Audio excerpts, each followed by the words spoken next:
So it happened one afternoon, there was a cab ride, and during the cab ride, the passenger reached up to tap the driver on the shoulder, and the driver screamed, "Oh my God!" And he yanked the wheel, and he went up on the curb, and thank God, he almost missed some pedestrians, and just before he was going to slam into the telephone pole, he stopped. Thank God. And he sat there, and he breathed, and he said, "Man, don't ever do that again." And the passenger said, I'm sorry. I just had a question." And the driver was catching his breath. He's like, It's okay. He said, to be honest with you, today was my first day on this job. He said, for the last 25 years, I've been driving a hearse.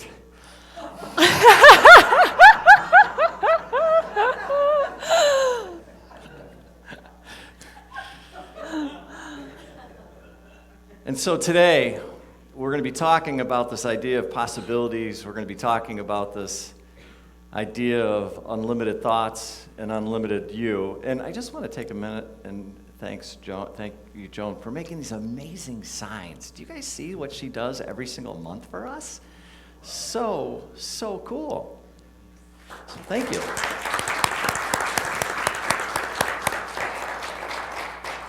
But is it really that easy? Who's got the clicker? I need the clicker. Thank you.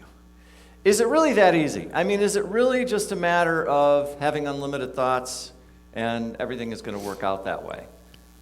And I would say, kind of. And that's what we want to talk to you about today. The idea of kind of unlimited thoughts, unlimited view. It's the whole thing that Unity is based its entire principle of existence off of. When you really think about unity, what it comes down to is this idea of awareness, or your mindset. But after working with people and clients and doing a lot of this work, what we've come to realize is there's a little piece in there. Hey, Jim, not working. There we go. Thank you. And here's the thing. Your intentions or your goals must match your self-perception. Otherwise, it's not going to work. I want to take you back to the story, right? What happened? The guy's sitting in the cab driving. All of a sudden, somebody taps him on the shoulder. Guess where his mind went? Oh my God. It was a trigger. What's a trigger? In psychology, it's a stimulus such as a smell, a sound, or a sight that triggers feelings of trauma. We all have them, some to a greater or lesser degree. It's an immediate doorway to the past. I want you to understand that. An immediate doorway to the past. So what happens when we get triggered? When we get triggered, the guy taps him on the shoulder, he immediately goes back to the past. And he is no longer in the present moment. He's no longer functioning in the now. He's no longer able to respond appropriately based on what's really going on. So in other words, instead of driving straight and going, no big deal, dude, just tap me on the shoulder, that's not happening. Why? Because he's freaking out and he thinks somebody's dead's tapping him on the shoulder. But he's not present. And you have to understand, we all do that. We all do it. We all have these triggers. We all have these traumatic triggers. And when they happen, guess what? We are no longer present. We aren't. You know where we go back to? Wherever the original trauma got locked into our body. And guess how we respond? Do you think we respond the way that we are today as an adult, rational person? No. We go back to the point where the trauma was locked in our body. So if you happen to be a 5-year-old kid, guess who's now operating the ship? The 5-year-old kid. The 5-year-old kid. That's who's operating the ship. That's how it works, guys and gals. That's how it works. In Unity, we talk about this idea of doing the inner work. Why is it so important to do the inner work? It's everything. In case you haven't figured it out yet, unity isn't about just coming in here and hearing a nice talk on Sundays. If that's all you're doing, I love you. I'm still going to acknowledge the divinity within you. But if you want it to make a difference in your life, it is a daily practice. Why? Because we are always getting triggered. Always. And you've got to do the inner work. And this is what Fillmore talked about. This is what all the masters, this is what Jesus really talked about, was this idea of actually sitting there and doing the work. Why? Because we're constantly being bombarded with thoughts, triggers, all this stuff is going on, and we need to be present right here, right now, fully in alignment in order to deal with that stuff when it comes up. Because if we don't, then what happens is somebody taps us on the shoulder, and the next thing you know, we're way back to where the whole stuff started. And that's just the way it works. I love this quote. The inner world is the cause, the outer world is the effect. To change the effect, you must change the cause, which means what? We've got to change what's going on inside of us to impact what's going on out there. That's how it works. Yesterday, we spent 4 hours going through a workshop, and I shared this story. When I was 19 years old, I went into a job interview, and the person that interviewed me was an amazing man. And he handed me the book, Think and Grow Rich. Anybody ever hear of that book? Yeah, I thought so. Everybody has. One of the top-selling self-help motivational books ever sold. Think and Grow Rich. Handed it to me. I went home and I read the book in 3 hours. And I swore to myself that by the time I was 25 years old, I was going to be a millionaire. Guess what? Didn't happen. Didn't happen. I made a commitment to myself, and I told myself, I don't care how long it takes, I'm going to figure out why. And when I figure out why, I'm going to share it with the world.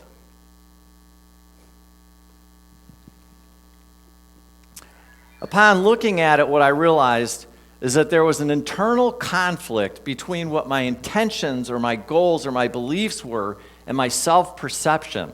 The problem was I was over here with a self-perception of myself. There's no way on God's green earth that I was going to be able to create and make $1 million.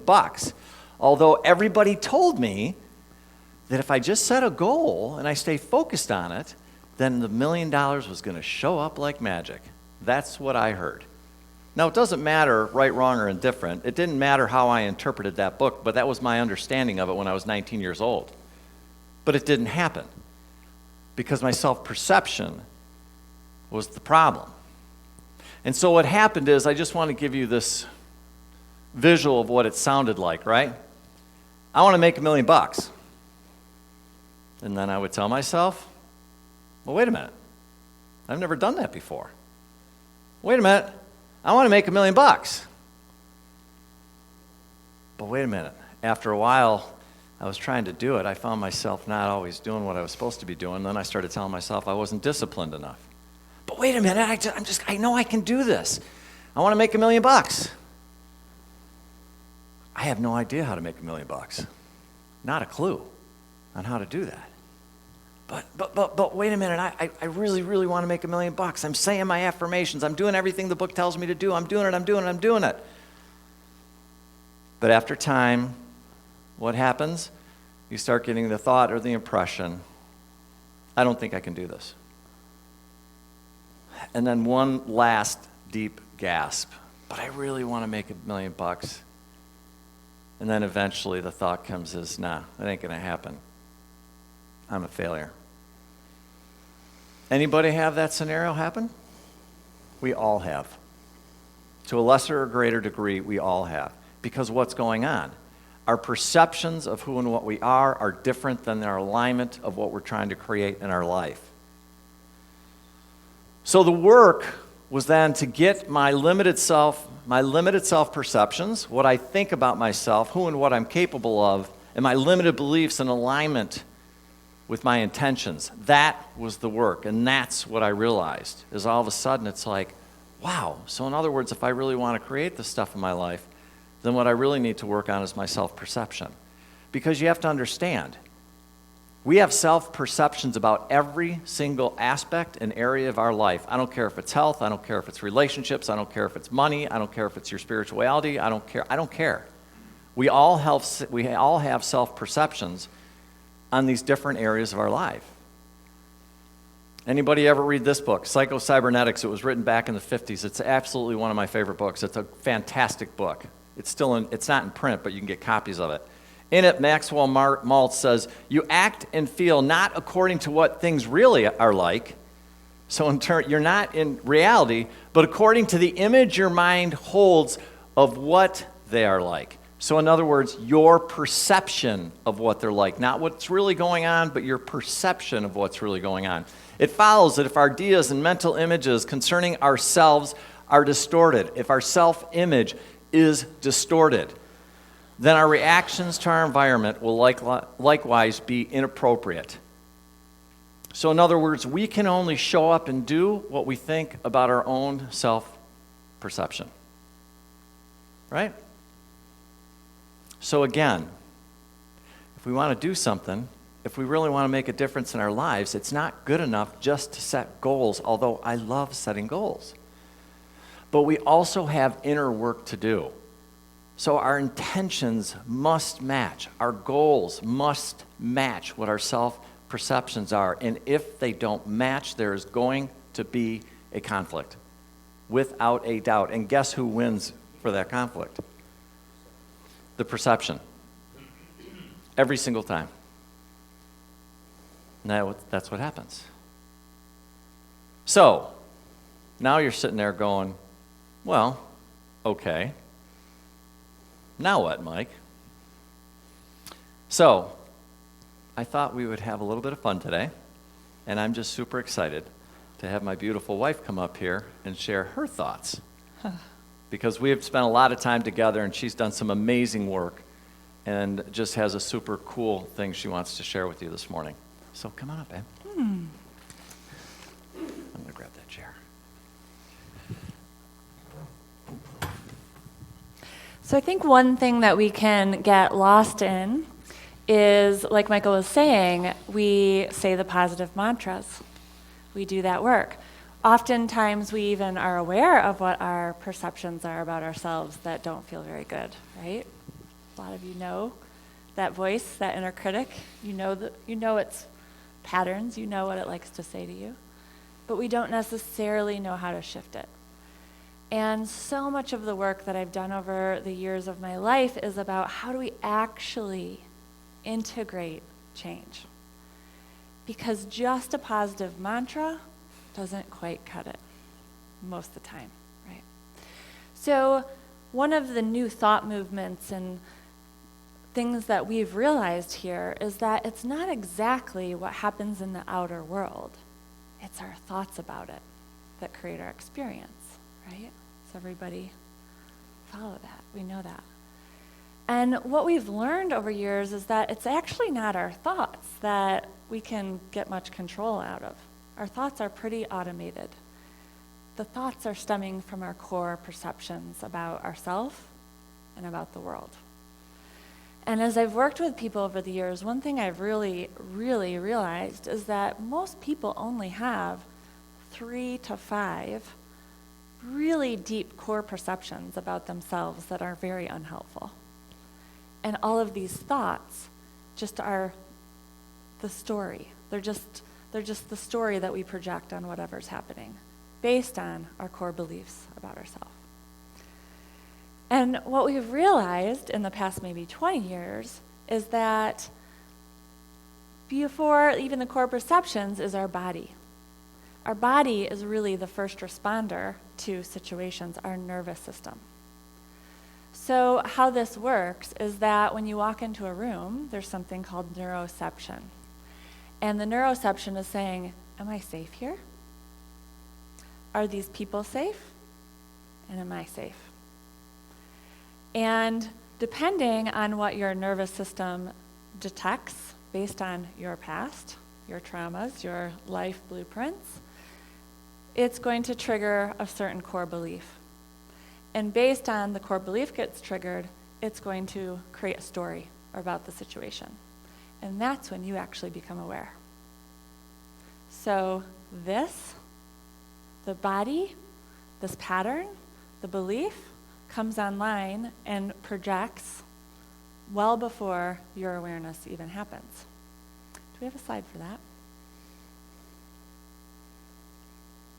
I just did it all, so you can just Cool. go through it. Yeah. Yeah. So when we think about how do we integrate change around our core perceptions, we're not going to sit here and dig into them tonight. Like, that would be a great workshop I love doing. But let's talk about at what level we start to change, because a lot of times if we just work at changing reality, we don't actually experience the change in our life we want, right? We don't get the peace that we're looking for or that sense of self-worth. We've all done that. We've all chased a dream that didn't fulfill us or didn't make us actually feel worthy. And then just working on thoughts. It's almost an impossible feat.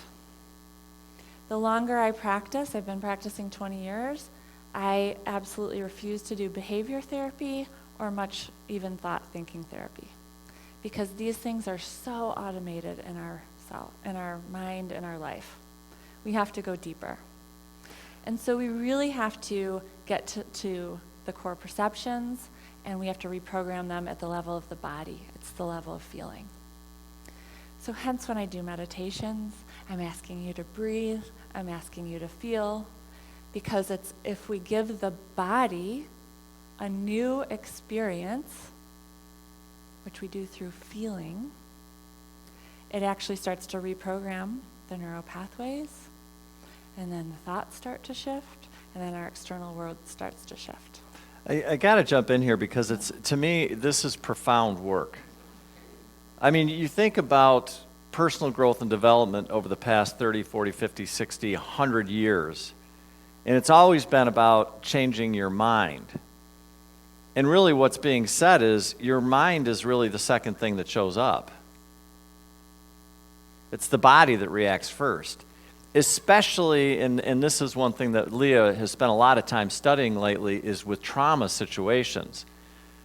So if there's a lot of trauma going on, if you've had a lot of past trauma, and that has not been healed and or released, and you try to do some of this mindset work that we talk about doing, but there's a lot of trauma that's still locked into your body, it's going to be very, very, very difficult for it to make any difference. And this is one of the things that we're now realizing when it comes to things such as affirmations, denials, some of the other practices. There's nothing wrong with them. They're beautiful at a certain point in time. But if you're doing them out of order, if you've got a lot of trauma that's stuck in your body and that hasn't been released and it's still there, that stuff's not going to be very effective.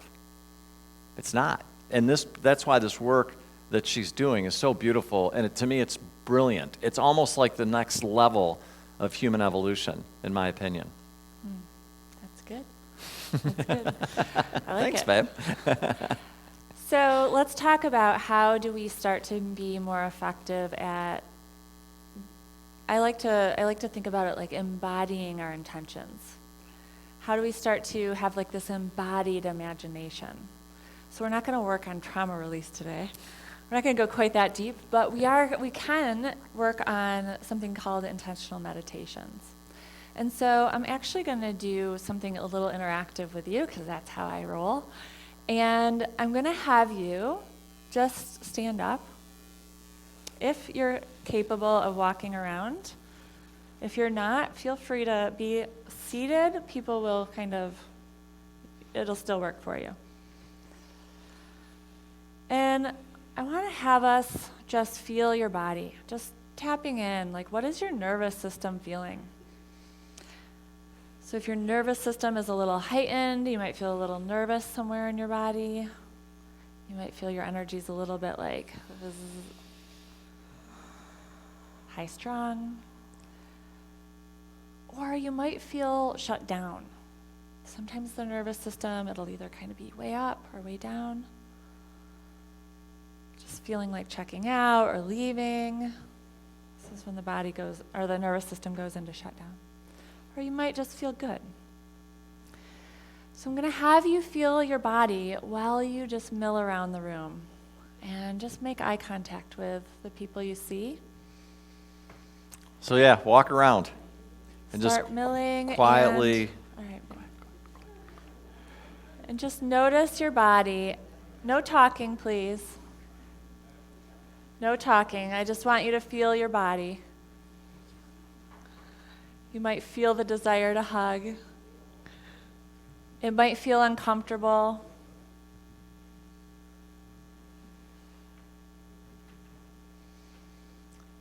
The point of this exercise is to notice your body.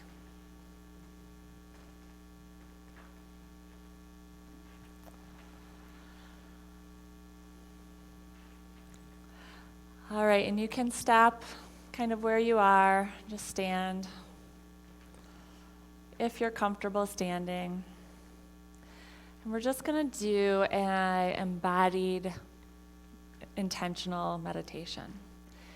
And I often have you choose one that is a shift to a core perception, but I'm going to choose one for us that is at the core of everybody's need, which is I am safe and I belong. These are our primary needs in life, okay? So close your eyes. You can put your hand over your heart or hug your arms, hand on the belly, something that feels comforting to you. And just taking a deep breath.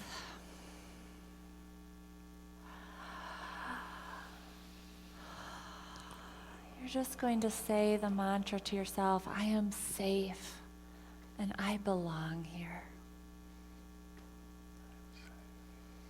And I want you to feel that vibration come into the body. Feel free to sit down if you need to.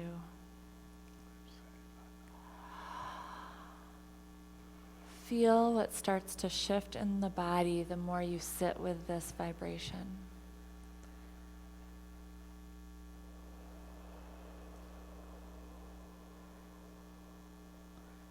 For any part of you that has been stuck in the past, you have the opportunity to disrupt that belief, that vibration, by creating the sensation of feeling.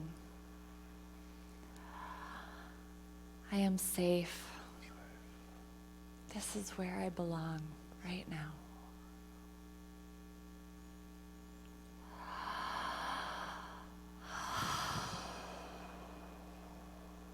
I am safe.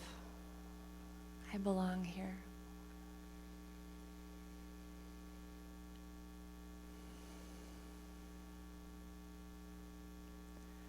I am safe.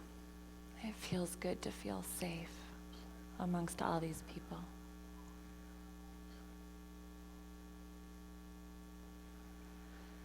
I belong here, and it feels good to belong. It might feel a little scary to believe I belong, but I can push through that.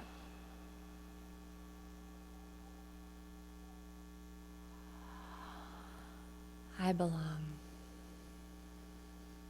I am safe.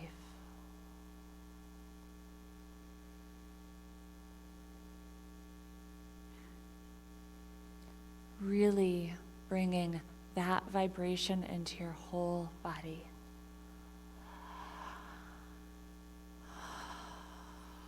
Just noticing what happens to your energy, to your body.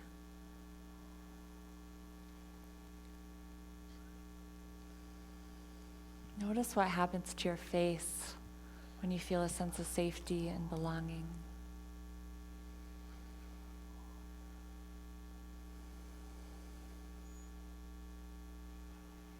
Notice what happens to your eyes. Do your eyes feel more relaxed? Do they feel more kind? And now keeping in silence, you're going to just open your eyes and mill around again. And just feel what feels different as you make eye contact.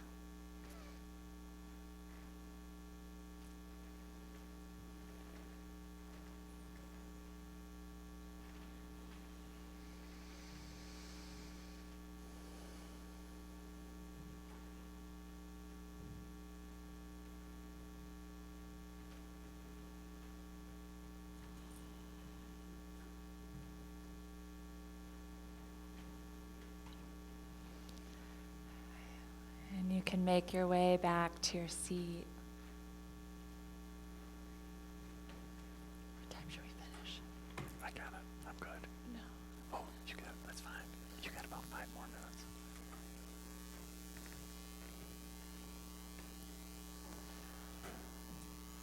So by feeling, this is where we disrupt the process. By feeling into our bodies this felt sense. And we start to make new patterns, we start to build new neural pathways, our vibration starts to change. So what did you notice as you were doing that meditation?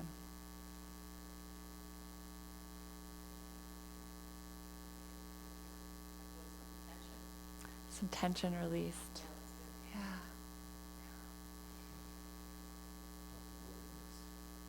An opening. Yeah, your body started to open. Yeah. Jim? Yeah.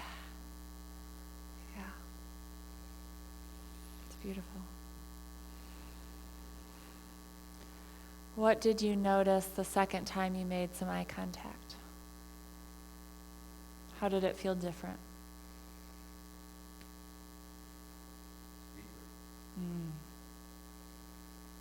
Deeper.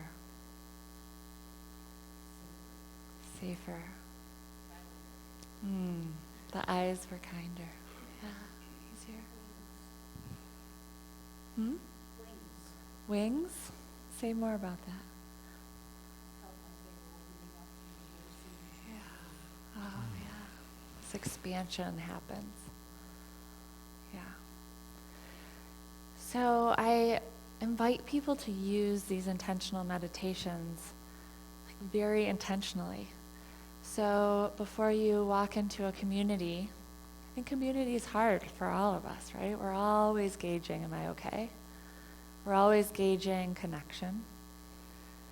So just to give some self-compassion to self, to do some of the mantras, to really do this felt sense and shift your vibration, shifts how you walk into a room. If you're about to go into a meeting and have a very difficult conversation with a boss or someone that you want to have, really sensing into your power, sensing into your clarity before you walk in. It makes an incredible difference. Or if we're just trying to make some shifts in our lives, trying to do some changing, you can use this for any of the work that we do for Unity. It's just really taking the time to feel it in the whole nervous system. So I'm going to walk you through one more that's going to be personal to you. I'd like you to think about something that this is not too heavy, something you want to accomplish or just get done in the next week or the next month. And maybe something that you just feel a little stuck on, like you're just not making movement on it.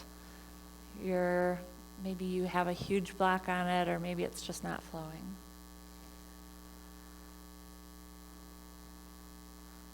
Does everyone have something? All right. So just feel the energy that is currently surrounding that thing that you want to get done or accomplish. Feel into the black, feel into what feels a little heavy or hard about it. Feel it in your body. Breath helps us move into the body. Yeah, good.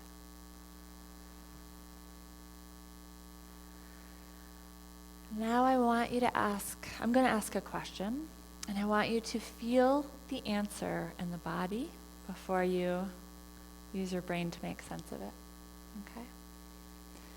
So the question is, how will you feel when this is accomplished? When this is done or put in place?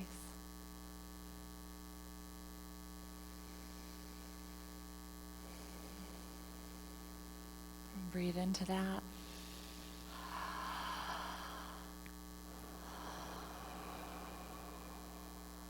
How good will it feel? How will your mind feel?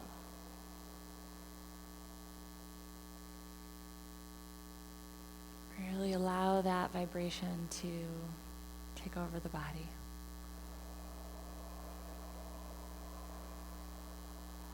How will your body feel? How will your heart feel?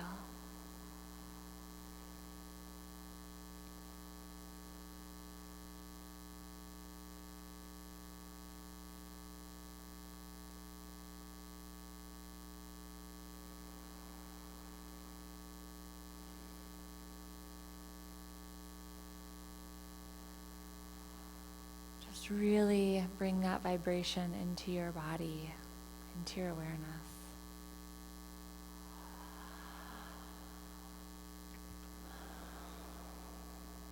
Really allow this vibration to become a part of your reality now. We don't have to wait until then to step into this vibration. I can't wait until I make $1 million to step into the vibration of owning being a millionaire.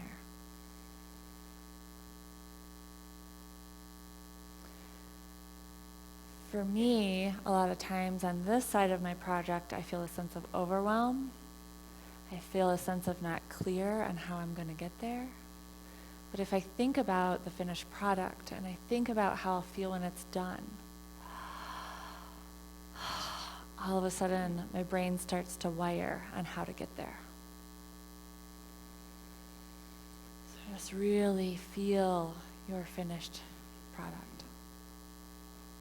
And every time you go to make progress towards this thing that you want to accomplish, you can sit for 5 minutes and just feel the vibration.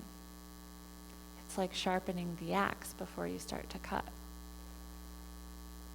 It makes your action come from a full vibration of alignment versus from some of those core beliefs and thoughts that aren't really in alignment with where we're going. Does it make sense? Yeah. Yeah. So much is about just embodying all of the things we're talking about. Yeah, it's almost like when I do this work, I consider it's almost like baking. I call it baking. So in other words, I'm working on a project or I'm working on something that I want to have happen in my life, and I feel like I've got to spend a certain amount of time in the oven to bake before it's going to show up. Well, there's no faster way of baking than to do it like that. None. Why? Because you're putting yourself in a state of vibration that's equal to whatever it is that you want. That's why. In other words, instead of waiting for it to happen, you can step right into it right here, right now. So our brain and our neuroception and our nervous system and our neural pathways do not know what's reality or not. The only way we can communicate to that part of ourselves and rewire that part of ourselves is through the felt sense, through the feeling. So I can imagine I'm in a huge stage and I'm start to get nervous. My body doesn't know if it's real or not because I have the power of imagination. Humans are the only ones who can do this to ourselves. So it doesn't matter, it doesn't know. So you can give yourself a new reality just by imagination and feeling it. Yeah, I mean, and that's why that sign right there I was just looking at again is just so beautiful. Yeah. It's so perfect. Yeah, beautiful. And then, thank you, babe. Thank you. Yeah, I gotta grab the book. So I just want to share with you, in our spirit group, we're actually reading Eric's Butterworth, because again, we're talking about this idea of unlimited thoughts, unlimited you, right? Well, that's great, Mike, but what's it got to do with my spirituality or my divinity? And I would say, just about everything. Why? Let me share this with you. Whatever challenges you're facing, whatever desires you may harbor, even where fulfillment seems to be a human impossibility, remember the principle of divinity. See yourself in terms of what you can be. Look about you. Has anyone fulfilled what you desire? anyone, then remember what God has done and God can do. Ask yourself, could Jesus have done this? I love that question. If the answer would seem to be yes, then recall that he insisted that all he did, you can do too. Such thinking may seem strange to you. It might even seem sacrilegious. Challenge yourself to keep thinking such thoughts until they become second nature to you, for that is exactly what the Christ within you is. That's really, really powerful. Let me ask you a question. Jesus. Do you think Jesus had a problem with the self-perception? Do you think Jesus had a problem with his self-perception? I would argue probably not very often. Maybe at the beginning. I'm not saying in his human moments he didn't have them. But generally speaking, he didn't. One of the most famous lines that he said was what? It's not working, Jim. I and the Father are one. I'm not going to worry about it. I and the Father are one. If you can put it up there for me, that'd be great. Right? But deep down, even further than that, he had this belief because he knew this one critical thing. He knew that you don't have to earn your divinity. Your divinity is your birthright. Do you understand how powerful it is to know that? You don't have to earn your divinity. There's nothing that you have to do. Nothing. Because it's your birthright. It's who and what you are. You don't have to do anything other than remind yourself that you and the Father, you and the divine are one. And do it over and over and over again. And then guess what happens? All of a sudden, you walk around and you start to have this amazing life. It's the same thing that Jesus talked about. It's the same thing that the Fillmores talked about. It's the same thing that Buddha talked about. All the masters said the same thing. You and the divine are one. You don't have to do anything. It's your birthright, but you do have to claim it. You have to stand in that power and just say, yeah, this is mine. And you can use this beautiful tool now. Imagine just sitting there for 5 minutes a day, just going like, yeah, God and I are kind of hanging out. It's a pretty good time. How would that change your life? Powerfully, I would suggest. So just remember, as you're creating these new things and you're thinking about all the stuff that you're up to, it comes down to, again, that your intentions must match your self-perceptions. If it's one thing that I hope you got out of this talk today, it's that. That if there's something that you're struggling with, it's probably coming down to something having to do with your self-perception. And you can take this as far as you want to take it. There's no limits. You guys are truly amazing. I will stand up here as long as I'm here to remind you just how incredibly amazing and beautiful you are. You're the divine. Don't ever, ever, ever forget that. And then let's go do something with that, right? God bless. God bless. The light of God surrounds us. The love of God enfolds us. The power of God protects us.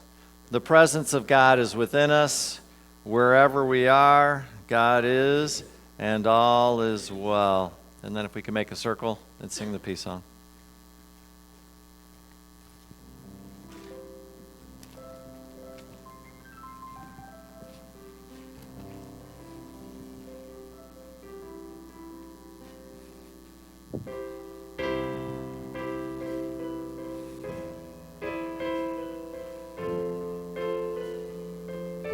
Oh.